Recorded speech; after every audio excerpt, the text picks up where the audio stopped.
Está junto a nosotros el presidente del Senado, Álvaro Elizalde. Senador, gracias por acompañarnos. Buenas noches, Mónica. ¿Cómo está usted? Muy bien, vamos a pasar por varios temas. Además, primera vez que lo tenemos aquí en nuestro CNN Prime nuevo, lo volvimos. Muy bonito el estudio, quiero decir. Está bonito, ¿cierto? Es verdad. Y además que el contenido, noticias solo noticias, ese es uno de nuestros lemas. A ver, comencemos de inmediato, a ver si nos da algunas noticias justamente. ¿Tiene ya decidido su voto apruebo o rechazo por la nueva Constitución? Yo, por razones obvias, estoy comprometido con el apruebo. Lo que he dicho es que corresponde leer el texto para, obviamente, tener una opinión definitiva.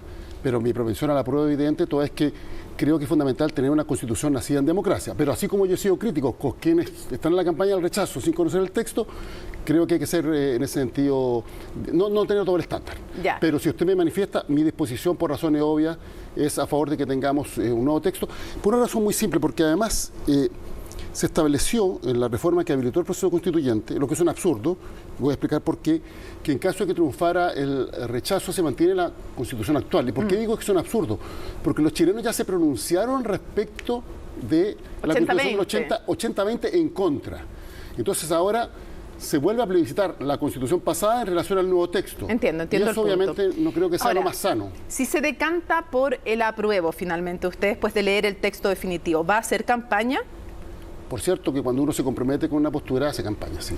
Vamos a algunos de los temas que me imagino son los que todavía, porque decía Gaspar Domínguez, vicepresidente de la Convención, que él iba a cerrar su postura, sobre todo una vez que viera el capítulo de los derechos sociales, al que define él como el corazón de la Constitución, y el del sistema político, al que define como el cerebro. ¿Usted coincide con eso? ¿Eso para usted también es fundamental? Bueno, efectivamente son los dos aspectos fundamentales dentro de toda Constitución.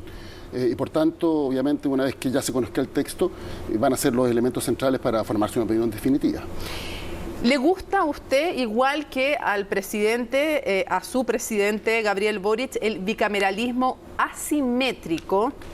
Esto para que la gente entienda en sus casas, son dos cámaras en las cuales una de ellas tiene más facultades que la otra. Ahora, le agregó que fuera un bicameralismo asimétrico, pero no simbólico. ¿Usted adscribe a un bicameralismo asimétrico, o sea, donde el Congreso de Diputadas y Diputados tenga más atribuciones que la Cámara de las Regiones?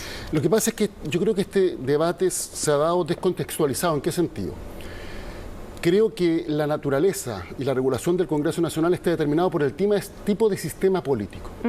Si existe un régimen parlamentario, por cierto, tiene sentido avanzar hacia un bicameralismo asimétrico o incluso un unicameralismo. Pero cuando estamos frente a un sistema presidencialista, lo que se requiere es generar más contrapesos al poder del presidente de la República. No olvidemos que el presidente concentra la condición de jefe de Estado y jefe de gobierno. Déjeme entenderlo bien hasta ahí, hasta esa primera parte. O sea, como está quedando con un presidencialismo atenuado y no un parlamentarismo, a usted le gustaría más un bicameralismo. Un bicameralismo simétrico toda vez simétrico, no asimétrico. Sí, toda vez que eso permite que exista un contrapeso al poder del presidente de la República, cualquiera sea este. O sea, porque la experiencia comparada es que cuando este contrapeso no existe, ante liderazgos autoritarios, autocráticos, con falta de vocación democrática, bueno, la democracia como tal se ve cuestionada, incluso en peligro, con resultados muy negativos. Entonces, ¿usted cree que esta mezcla, entonces, para entenderlo bien y no poner intenciones o sentido en sus palabras que usted no está poniendo, ¿usted cree que esta mezcla entre presidencialismo atenuado y bicameralismo asimétrico podría ser un riesgo para la democracia en caso de un liderazgo autoritario? Yo lo he dicho con todas sus letras. O sea, sí. Y creo que además, si se quiere atenuar el poder del presidente, se requiere entonces más contrapeso y por tanto la existencia de dos cámaras. Por eso insisto, este no es un debate en abstracto. Si se hubiera optado por parte de la Convención por un sistema parlamentario, sería otro el debate. Si uno ve además los países que tienen unicameralismo o bicameralismo simétrico, son en su gran mayoría países con sistema parlamentario. Pregunta, entonces usted... Por el contrario, los que son de carácter presidencial tienen bicameralismo. Entonces usted discrepa con su presidente Gabriel Boric respecto a que a él sí le gusta un bicameralismo asimétrico y a usted no en esta mezcla que se ha hecho. Como las cosas no hay que plantear en blanco y negro, valoro la declaración del presidente por lo siguiente. A ver. Porque lo que él está señalando, cuando plantea el bicameralismo asimétrico, está señalando que es necesario que la segunda cámara sea fortalecida. Sí, es cierto, hizo ese punto, pero igual tiene una discrepancia respecto a qué es lo mejor. Está bien, pero creo que en ese sentido el mensaje que él le plantea a los convencionales, habiéndose ya resuelto que el sistema va a ser presidencial y habiéndose ya resuelto la existencia de dos cámaras, lo que plantea es que la Cámara Revisora sea fortalecida en sus facultades. Y eso a mí me parece un avance respecto del proyecto que originalmente se había planteado. La ministra Camila Vallejo... Así que en ese sentido valoro las declaraciones del presidente se queda con esa parte, ya. Camila Vallejo, la ministra Camila Vallejo, llamó a los senadores a no hacer defensas corporativas. ¿Qué le responde usted? Mire, tampoco quiero entrar en una polémica de ese tipo, pero lo que puedo señalar... ¿Han hecho defensas corporativas? En absoluto.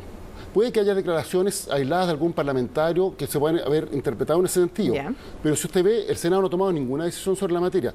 Y yo he hablado de esta materia solo cuando me han preguntado, y he dicho con toda claridad, el mandato lo tiene la Convención Constitucional, tenemos que respetar ese mandato, pero obviamente si a uno le preguntan en su condición ni siquiera de presidente del Senado, como ciudadano tiene el legítimo derecho a dar a conocer su punto de vista, porque en eso consiste un proceso constituyente participativo, en que todos opinen, que la gente pueda opinar y no se le censure. ¿Usted cree que es injusta la crítica que se hace al Senado como un ente más conservador? Entiendo, usted lo ha dicho, lo dijo en Tolerancia Cero cuando estuvo hace algún tiempo. Concretos. Sí, por eso no quiero ahondar en eso, quiero ahondar en otra cosa. Usted ha dicho que es injusto, que los datos no respaldan que sea ni más conservador ni más lento. Eso se lo preguntamos en Tolerancia Cero hace algún tiempo.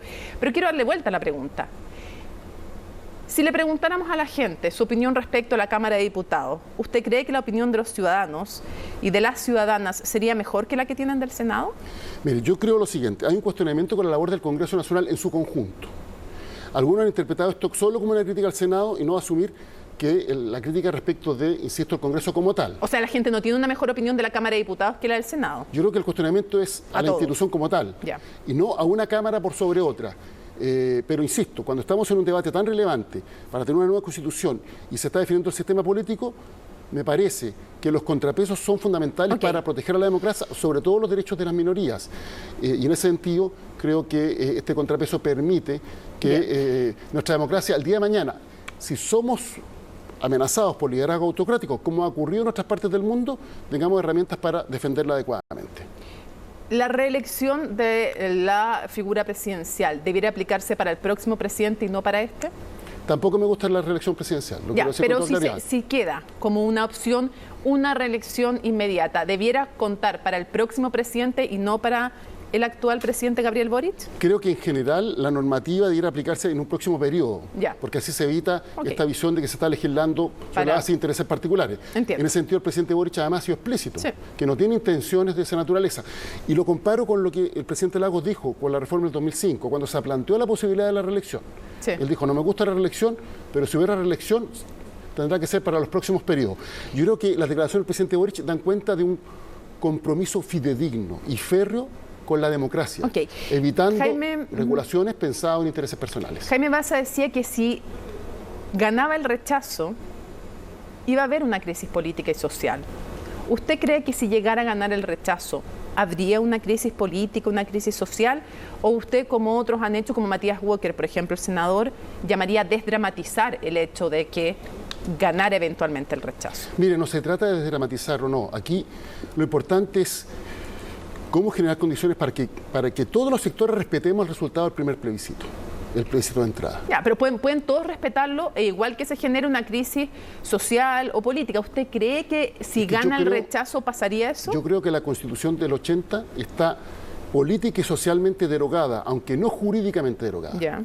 Por eso no comparto que se haya establecido como resultado del llamado plebiscito de salida o plebiscito ratificatorio, que volvemos a la Constitución del 80 como si nada pasara. Esa es la norma, por eso yo le pregunto. Creo que eso debiera ser precisado, y más, me gustaría ver de los sectores que se han opuesto a los cambios constitucionales que explícitamente señalaran que están comprometidos con que tengamos una nueva Constitución. Y si obviamente no les gusta el texto actual, ¿cuál es la alternativa que plantean? Ese es su deseo. Pero las cosas son como son y las normas son las que hay. ¿Usted cree que si gana el rechazo realmente habría una crisis o no es tan grave lo que pasaría? Yo insisto, mire, Mónica, ¿O depende de qué manifiesten las figuras políticas previamente? Creo que estamos en una situación muy compleja por lo siguiente. A ver. Y permítame que me explaye un poco, porque creo que esto es un tema central. Porque si no lo hacemos bien como país, no vamos a resolver la crisis que se generó con el estallido. Y la respuesta que se le va a dar a la ciudadanía va a ser insatisfactoria. Porque por un lado existe una posibilidad de que gane el apruebo, sin un amplio margen, en donde puede haber quienes cuestionen la legitimidad del proceso, incluso haya una tendencia a reformar al poco tiempo la Constitución. O por otro lado, si triunfa el rechazo, que hay quienes digan, mire, sabe que aquí no ha pasado nada y por tanto nos quedamos con el texto actual. Por eso creo que hay que hacer un esfuerzo fidedigno con el éxito del proceso constituyente para que el texto aprobado, y ahí me siento interpretado por el presidente de la República, sea un texto que convoque a la mayoría de las chilenas y chilenos, de manera tal que el respaldo sea un respaldo más allá de un voto más, sino que sea sustantivo. Y creo que ese esfuerzo hay que hacerlo. Por eso me preocupa las muestras de intolerancia que se han expresado estos días en la Convención Constitucional. Quería ir eso mismo. ¿Cómo lo están pasando los convencionales del Partido Socialista y cuál es el peligro, cree usted, de lo que ocurrió cuando se cae el informe de la Comisión del Medio Ambiente en general, con los votos del Partido Socialista y se les acusa de traidores, se lee su nombre afuera? Quiero tu reflexión para que vayamos a otros temas que nos quedan y si nos va volando el tiempo. Yo creo que los convencionales del Partido Socialista han hecho un muy buen trabajo. En ese sentido han actuado... ¿Era que me iba a decir que no? No, pero mire, han actuado con completa autonomía. Con completa autonomía. Son ellos los que han tomado las decisiones respecto a cómo votar, las propuestas que han hecho. Y creo que además están comprometidos con el éxito del proceso constituyente y están conscientes que el texto debe convocar al conjunto de la sociedad chilena y por tanto debe ser un texto con visión de amplitud. Y en ese sentido yo lamento las muestras de intolerancia que se expresaron esta semana. Yo dije claramente que estábamos en presencia de conductas protofascistas. El fascismo no es solo una experiencia histórica y una ideología, es también un método de acción política que consiste en la negación del otro. Se hacía a través del exterminio físico en el siglo XX, en el siglo XXI es a través de la descalificación y el silenciamiento. Okay. Y creo que hay que recuperar un ánimo dentro de la convención en que las distintas miradas sean respetadas, porque en eso consiste la democracia.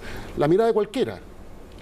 Por cierto, los grupos más radicales de izquierda, los grupos de derecha, todos los que están en la convención, y esto es muy importante, fueron elegidos democráticamente. Por tanto, todos tienen legitimidad para no solo dar a conocer su punto de vista, sino que votar de acuerdo a sus convicciones. Senador, han habido muchos hechos gravísimos en los últimos días en la macrozona sur.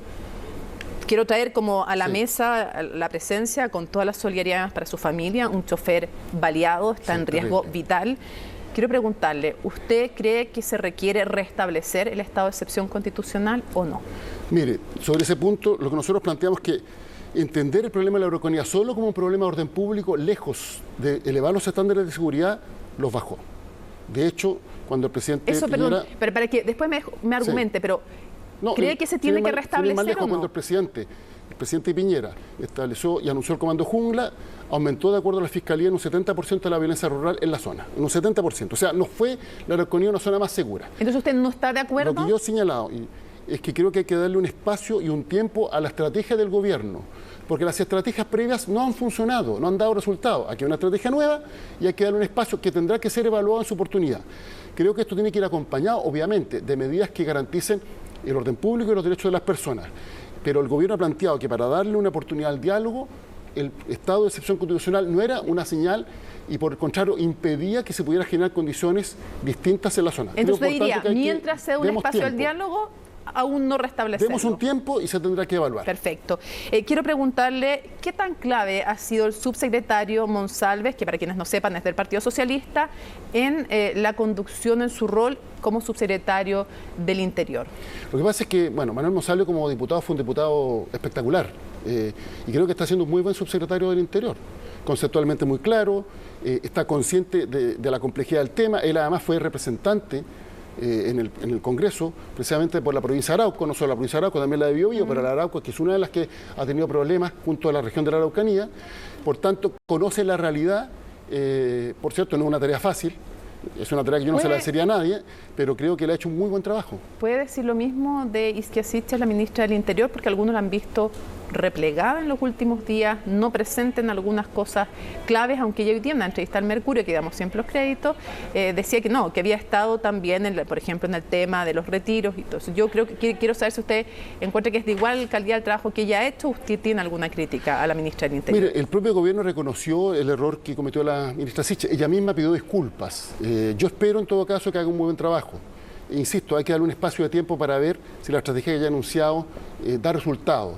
Y por tanto creo que hay que darle el beneficio de la duda en términos de que pueda llevar adelante su tarea. Lo digo en un sentido positivo, el beneficio de la duda en un sentido positivo, no negativo. Sí, no, es que me suena distinta su evaluación del subsecretario Monsalves que la que hace la ministra del Interior. Pareciera tener mejor evaluación del subsecretario.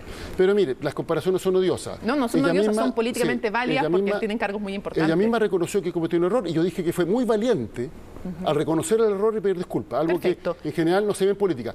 Y creo que hay que apoyarla para que pueda llevar adelante la estrategia que ha definido en la zona, no solo la zona, sino con hacer otros problemas, y sobre esa base ir evaluando los resultados. Ella da un espacio, porque ella decía que ella, como era independiente, tenía, porque le preguntaban por las ventajas y desventajas de ser independiente, y ella decía que ella ofrecía para los partidos un espacio de neutralidad al ser independiente. ¿Usted cree que eso le da una ventaja a ella de interlocución? No sé si un independiente da más garantías con un militante, pero yo creo que ella sí, efectivamente, da garantías de ecuanimidad.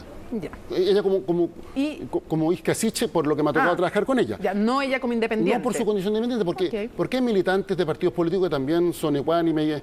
Aquí lo importante es cuando alguien desempeña un cargo, obviamente entienda cómo debe hacerlo, con los límites que tiene el ejercicio de un cargo. Yo creo que en ese sentido ella está consciente, así como también el subsecretario Monsalve y otras autoridades de gobierno. Para ir cerrando, son colegas suyos, los senadores de la Democracia Cristiana, a diferencia de los diputados, no quisieron ir a La Moneda a una reunión primero o reunirse primero con el ministro secretario general de la Presidencia, Giorgio Jackson. Querían reunirse primero con el presidente de la República. Han dicho que la ADC ha sido maltratada por su gobierno. Quiero saber qué juicio tiene usted respecto a sus colegas de la ADC sin que sea políticamente correcto. ¿Usted comparte la actitud de ellos? Yo lo que espero es que generemos condiciones para un diálogo, obviamente, con las bancadas de la Democracia Cristiana en la Cámara como en el Senado. Por lo menos en el Senado estamos haciendo ese esfuerzo. ¿Su gobierno los ha maltratado a la ADC? Yo creo que ellos tomaron la decisión de no ser parte del gobierno, es una decisión legítima. Sí, eso no quiere decir, pero no estamos hablando de eso, estamos hablando de si el gobierno los ha maltratado o no a la ADC. En particular, respecto a un hecho específico contra la ADC, yo no he visto. Me gustaría saber a qué se refieren. Que no los llamaron para el quinto retiro, que no interlocutan con ellos, que no hablan. Yasna Proboste dice que los ministros no hablan con ella. Pero eso no tiene que ver con la relación con una bancada en particular, tiene que ver con cómo mejorar la gestión legislativa de parte del gobierno y mejorar la coordinación y el diálogo con todas las bancadas. ¿Usted le haría alguna crítica al ministro Giorgio Jackson? Mire, lo que pasa es que yo he tenido una buena experiencia con él en mi relación como presidente del Senado, pero además quiero... Pero además sobre lo que ocurrió el lunes pasado, yo tengo una evaluación distinta de la que hicieron la mayoría de los analistas. Yo creo que el comité político lo hizo bien. Por cierto, en una situación compleja, porque los retiros se habían aprobado todos en la Cámara de Diputados en el gobierno pasado. Y la instrucción que le dio el presidente a su comité político era construir una mayoría en el sentido contrario. Y cumplieron esa tarea. La cumplieron. Ahora, claro, esto no es el ballet de Bolshoi. Pero el proyecto propio se les cayó. Está bien, pero esto no es el ballet de Bolshoi. O tal vez querían eso. O tal vez en el fondo era mejor noticia que se les cayera a los dos proyectos. A mí me han dicho que lo querían, pero lo que quiero plantear es lo siguiente, que este no es el ballet de Bolshoi, esto es más bien una situación de atomización en la Cámara de Diputados más parecida a los Balcanes. Y en ese contexto, con una situación muy compleja, el comité político cumplió la instrucción del presidente y logró construir una mayoría en un sentido contrario. Si la Cámara de Diputados la Cámara de Diputados son los Balcanes, el Senado, ¿qué vendría a ser? Lo que pasa es que en el Senado hay una situación de empate. A ver, lo planteo... ¿Es realmente de empate la situación en el Senado? Porque eso quiere decir que usted está poniendo como fijos a la ADC y a Fabiola Campillay. ¿Realmente el Senado, el gobierno cuenta con la mitad del Senado? Lo que pasa es que yo creo que el momento de votar por proyectos de ley, claro, quizá una visión infantil es, lo presentó el gobierno, soy o no del gobierno, pero cuando se trata de votar sobre lo sustantivo, uno lo hace sobre la base de convicciones. Y a mí no me cabe duda que todos esos senadores van a apoyar las iniciativas que nos permitan enfrentar con decisión las desigualdades y, por tanto, creo que contribuyen a construir una mayoría. Ahora, si usted me dice que no es así, bueno, en la Cámara es peor, porque incluso en la Cámara, con la contribución de la democracia cristiana, no hay mayoría, ni siquiera. En el Senado se generó un empate, en el caso en la Cámara se está en minoría todavía. Ya, no se le ocurrió le ocurrió como una imagen si la Cámara de Diputados era los Balcanes que era el Senado. No, es que lo planteo no en un sentido despectivo, sino que descriptivo. Sí. Descriptivo de atomización. La Cámara está atomizada. ¿Y el Senado? Y en los Senados hay una especie de empate que hace muy difícil construir mayoría. En ambas cámaras es muy difícil construir mayorías. El Senado está menos atomizado por una razón muy simple, porque hay menos fuerzas representadas en el Senado respecto a la Cámara. Pero en ambas cámaras la situación es compleja y es muy difícil construir mayoría. Y por eso se requiere más diálogo. Y la única sugerencia que yo haría es fomentemos el diálogo con todas las bancadas sobre la base de los contenidos específicos de los proyectos para construir mayorías que permitan aprobar iniciativas que son fundamentales para enfrentar las desigualdades, erradicar los abusos, profundizar nuestra democracia y llevar adelante el programa del presidente Boric. Ese sería entonces el consejo, más diálogo. Una sugerencia, modesta sugerencia. una sugerencia, está bien. Álvaro Elizalde, presidente del Senado, muchas gracias por habernos acompañado. Gracias a usted, que tenga un muy buen resto de jornada, porque ya... Sí, no, seguimos, después viene tolerancia cero, así que nos queda. Pero usted sí que es 24/7, así Sí, que... no, mire, si el presidente dijo y el candidato Sichel dijo que no había que ser 24/7, adscribo, hay que tener vida personal también, pero le agradezco lo que representa en espíritu sus palabras, así que muchas gracias.